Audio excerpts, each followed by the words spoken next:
안녕하십니까.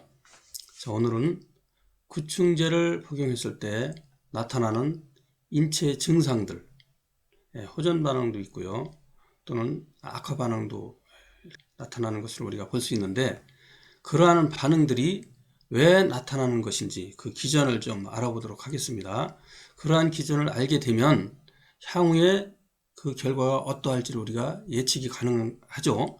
그래서 구충제의 인체 반응에 대해서 알아보도록 하겠습니다. 구충제를 먹고 호전 반응을 보였다는 사람들 상당히 많습니다.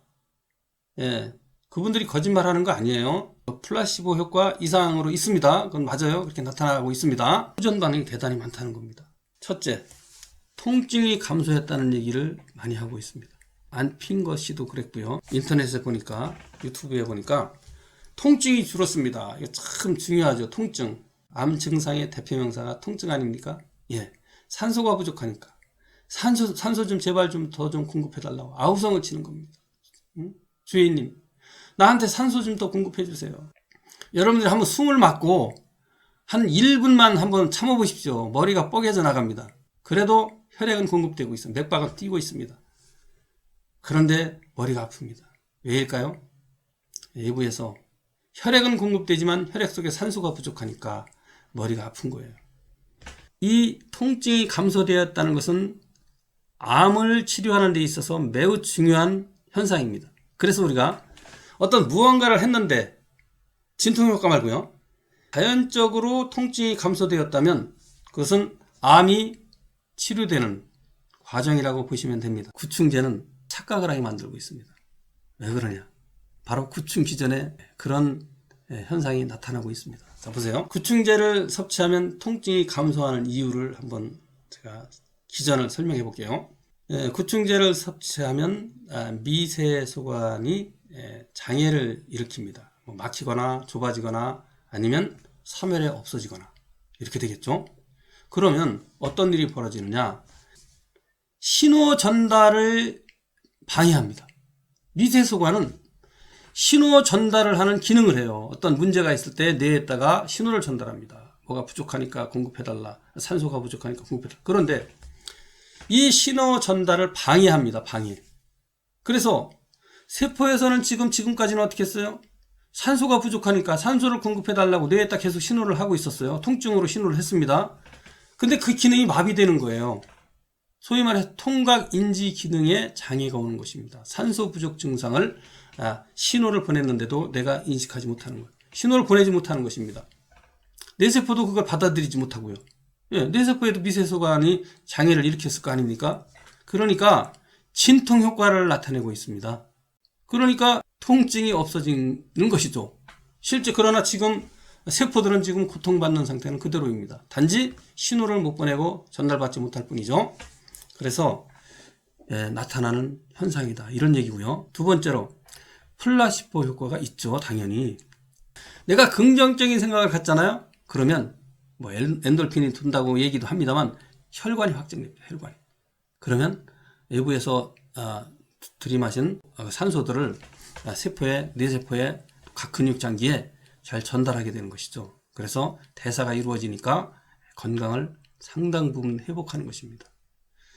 그래서 산소가 공급되기 때문에 통증이 감소할 수 있습니다. 세 번째, 지금 동물 구충제나 구충제를 섭취하시는 분들은 대부분 보충제를 섭취할 겁니다. 조 디펜스가 소개한 내용들도 있고요. 비타민이, 커큐민, CBD 오일, 얘네들은 비타민이는 항산화 물질이기 때문에 산화를 막아줘서 혈관을 뻥 뚫리게 만들어줍니다. 그러니까 산소가 잘 공급되게 되겠죠. 그 다음에 CBD 오일은 그 불포화지방산입니다. 그래서 혈류를 좋게 만들어요. 포화지방보다 불포화지방산은 이 혈액의 점도를 낮춰주죠. 그러니까 심장이 세포까지 산소를 공급하는데 더 용이하다는 얘기죠. 그러니까 산소가 공급되니까 통증이 해소된다, 그런 얘기고요. 그 다음에 커큐민도 항산화 물질입니다. 마찬가지로 그 활성산소를 잡아서 세포에 산소를 충분하게 공급시켜 주기 때문에 통증이 감소하는 것입니다. 자, 여기서 대표적으로 우리가 알아야 할 것은 진통 효과로 인해서 우리가 몸이 개선된 것처럼 느낀다는 얘기죠. 실제로 여러분들 생각해 보세요. 내가 감기 몸살로 몹시 여기저기 근육이 아프고 열도 나고 그래요. 이럴 때 진통제를 먹게 되면 몸 상태는 전혀 변화가 없는데 몸이 컨디션이 좋아진 것 같잖아요. 착각을 일으키는 겁니다. 그러니까 그런 효과를 가지고 있어요. 이 기준으로 봤을 때. 그래서 이 부분을 이해를 하셔야 된다는 얘기죠. 우리를 착각하게 만드는 것이 바로 이 구충제가 통증을 느끼지 못하게, 그러니까 위험 신호를 전달하거나 받아들이지 못하게 하는 그런 기전이 있기 때문에 우리가 착각하거나 오해할 수 있다는 얘기죠. 그 다음에 두 번째 기전은 뭐냐 하면 그 악화 반응이 좀 나타나고 있습니다. 이것은 이 악화 반응, 부작용은 구충제의 주의사항에 자세히 나와 있는 거예요. 실제로 환자들 중에서도 이런 사례가 적지 않습니다. 보니까 아마 그런 사례가 있어도 올리지 않는 사람도 있을 거예요. 되게 좋아졌다라는 사람만 주로 올리니까 참 그 인터넷이라는 것이 신기하더군요. 분위기입니다. 분위기 보니까. 그러니까 우리가 어떤 그 인터넷에 이런 사이버 공간에서 이런 그 사례를 올릴 때도 남들 다 좋아졌다 하면 그 나빠진 사례 잘 못 올립니다. 저 분위기가 참 무섭죠. 그럼에도 불구하고 상당히 많이 올라오고 있어요. 자, 왜 그런지 제가 소개해 드릴게요. 두통이 일어난다라는 분들이 적지 않이 있습니다. 그건 뭐 여러분들 이미 해석할 수 있죠? 뇌세포로 가는 마이크로 튜브이 망가져서 뇌세포로 산소가 제대로 공급되지 않으니까 뇌에서 스스로 나 고통스러우니까 제발 좀 산소를 좀 공급해 달라 라고 신호하는 것이죠. 복통, 설사 마찬가지죠. 예, 산소가 부족하니까 소화를 산소 부족 자체로, 그러니까 복부 부위에 산소가 부족하니까 통증이 일어나는 것이고요. 설사 마찬가지죠. 이거 없애버려야 되겠죠. 왜냐하면 부담스러우니까. 산소가 부족한데 그걸 가지고 있으니까 소화도 안 되는 상태에서. 근육경련 산소 부족이죠. 어지럼증 산소 부족이죠. 여러분 빈혈 때문에 어지럽다는 얘기 많이 들어보셨죠? 아시는 내용이죠. 그 속에 혈액에 산소가 들어있는데, 그러니까 적혈구가 산소를 운반하는데 적혈구가 부족하거나 적혈구가 산소 포화도가 떨어져서 산소를 머금지 못하는 적혈구가 많아지면 산소가 충분히 뇌세포에 공급이 안 되니까 어지러워지는 겁니다. 구토 마찬가지죠. 그래서 이런 그 증상들이 나타나는데 이것들은 산소 부족 신호입니다. 무엇을 섭취했을 때요? 구충제를 섭취했을 때 나타나는 증상입니다. 이 산소 부족 증상은 죽음의 신호입니다. 다른 어떤 신호보다도 위험한 신호입니다. 그래서 무언가를 섭취했을 때 이러한 증상이 더 심해진다면 그건 악화 반응입니다. 즉시 중단해야 됩니다. 이러한 증상이 나타남에도 불구하고 다른 분들이 호전 반응이 있다고 하니까 나도 더 먹어볼까 해서 먹는 분들이 계시죠. 심지어는 많은 경우 자연 치유한다는 곳에 가서 어떤 알지도 못하는 약을 먹고 이러한 증상이 나타나는데, 죽음의 신호가 나타나는데, 산소 부족 신호가 나타나는데도 의사가 이거는 호전 반응이니까 계속 먹으라고 해서 죽음 직전까지 먹는 사람들이 상당히 있더라고요. 가까스로 회복된 사례가 있는데 약을 중단했어요. 그 몸의 호전 반응, 악화 반응을 여러분들 잘 이해하시지 못하면 엉뚱한 방향으로 처방받는 경우가 있습니다. 잘 이해하셔야 됩니다. 반드시. 그 다음에요. 자, 보세요. 이런 증상이 나타나는 과정을 제가 소개해 드려 볼게요. 이미 지난번에 다 나온 내용인데요. 자, 이런 그 구충제나 항암제와 같은 독성 물질을 섭취하게 되면 미세소관이 막힙니다. 이 혈관들이 막혀요. 미세소관만 막히는 건 아닙니다. 모세혈관도 막힙니다. 그러면 산소가 부족해지는데 특히 뇌에 산소가 부족해질 수 있겠죠. 그러면 두통이 오는 겁니다. 두통이 오면 뇌에 산소가 부족하니까 뇌가 위험하다는 신호죠. 해결해주지 않으면 정말로 위험해질 수 있습니다. 그래서 이것은 대단히 위험 신호이기 때문에 여러분들이 구충제를 복용하면 이런 증상이 나타난다는 것은 이미 구충제의 제약사에서 제시하고 있는 내용이에요. 실험 결과 이렇게 나왔다는 거예요. 공인된 겁니다. 이거 공인된 거. 지금 여러분들이 좋아졌다 하는 것은 그것은 공인된 것이 아니에요. 개인의 경험이고 주관적인 생각입니다. 판단입니다. 그리고 착각인 경우가 많다는 얘기죠. 제가 앞서 설명드렸죠. 그 다음에 암의 크기나 종양 표지자가 개선되었다라고 사례를 올리는 경우도 가끔은 본 것 같습니다. 병원에서 그렇게 진단을 받았다는 얘기죠. 자, 그러면 봅시다. 동물 구충제를 섭취하면 이러한 현상이 나타날 수 있느냐? 예, 당연히 나타납니다.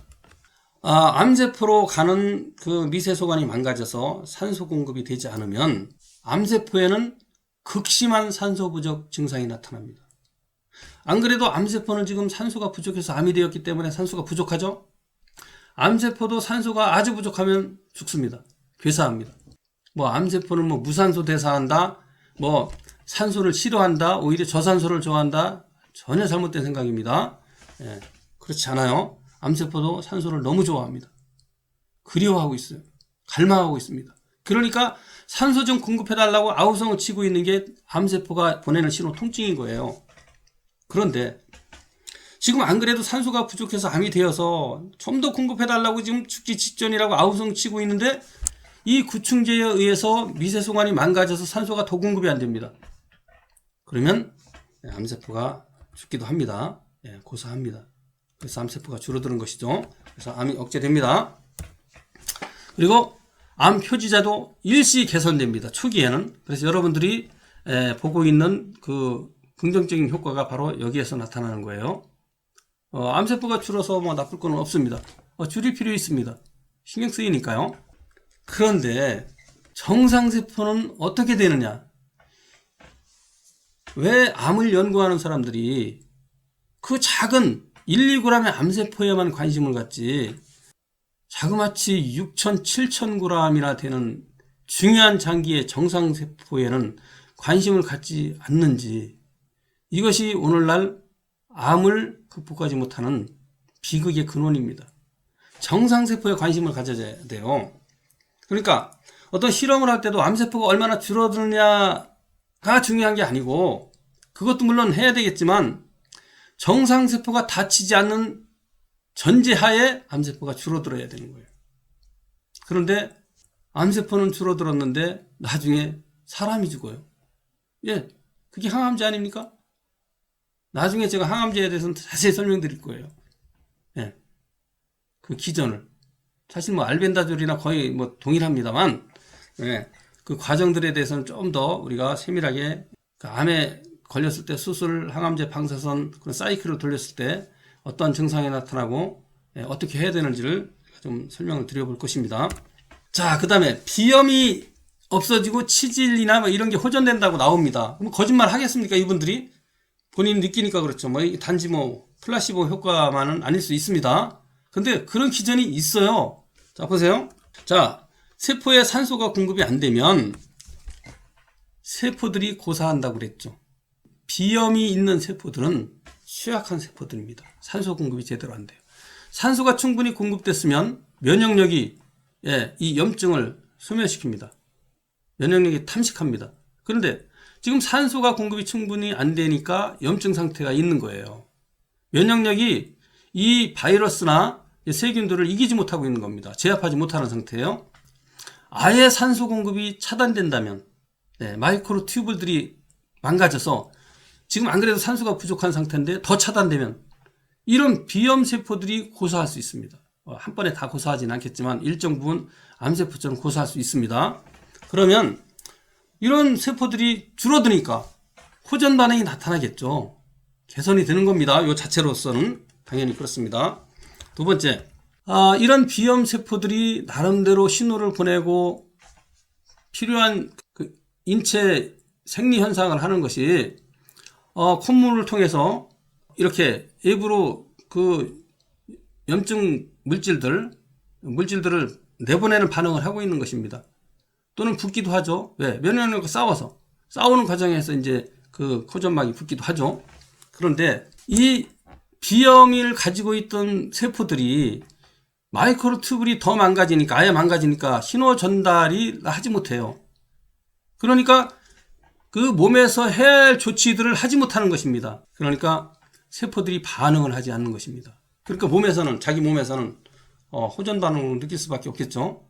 그러나 문제는 정상세포, 그 비염세포에는 도움이 됩니다. 그러니까 저도 이렇게 생각이 돼요. 일정 기간 동안에는 복용하는 것은 비염에는 도움이 될 수 있다. 몸 자체가 망가지지 않는 한은. 근데 암 환자들은 지금 지금 세포에 산소가 공급이 안 되고 있어요. 정상세포가 다칠까봐 염려하고 있는 분들입니다.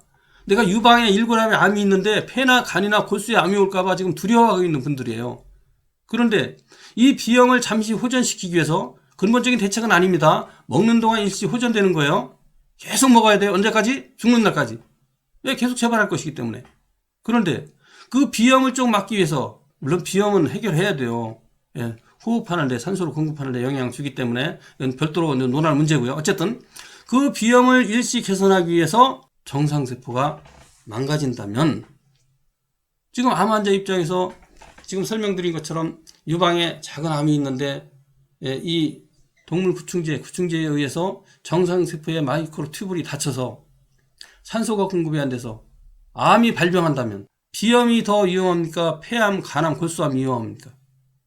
여러분들 판단할 수 있겠죠? 그렇게 되면 장기 기능들이 저하돼서 비염을 일시적인 증상 개선을 위해서 장기 기능이 떨어지거나 중요한 장기에 암을 발병하게 할 것이냐, 이걸 한번 생각해 보자는 얘기예요. 판단을. 어느 것이 더 유리한지. 그 판단은 스스로, 독자들 스스로 할 일입니다. 그래서 이 부분 지난번에 말씀을 드렸지만 다시 한번 정리해드리면, 구충제를 섭취하면 암세포는 줄어듭니다. 여러 가지 혼전반응도 있어요. 뭐 비염도 개선되고 치질도 개선되고, 치질은 뭐 설명 안 드렸습니다. 똑같은 원리입니다. 자, 그래서 목표를 달성했습니다. 그렇지만 중요한 장기에서 암이 발병할 수 있다는 것입니다. 지금 암세포를 우리가 죽일 수 있는 것은 분열이 빠르다는 거예요. 암세포는 분열이 빠릅니다. 아주 빠른 암세포도 있어요. 그런데 정상세포 중에도 암세포가 아니지만 분열이 암세포처럼 빠른 장기가 있습니다. 간, 폐, 생식기, 목에서 항문까지 내려간 소화기, 내피세포, 두피세포, 골수세포, 이런 세포들은 대단히 분열이 빠릅니다. 그러니까 분열할 때, 합성기 때 죽는 거기 때문에, 합성기 때 영향을 받는 거기 때문에 암세포가 죽는 비율만큼 정상세포도 죽는 거예요. 그 중에 분열이 빠른 세포는 더 위험한 겁니다. 분열이 빠르지 않은 세포도 위험해요. 분열하는 만큼은, 비율만큼 위험하다는 얘기죠. 그러니까 이러한 분열이 빠른 장기는 암이 쉽게 발병할 수 있는데 중요한 장기더라 이거죠. 우리 몸에서 매우 중요한 장기. 기능이 떨어지면 위험에 처할 수 있는 중요한 장기라는 것입니다.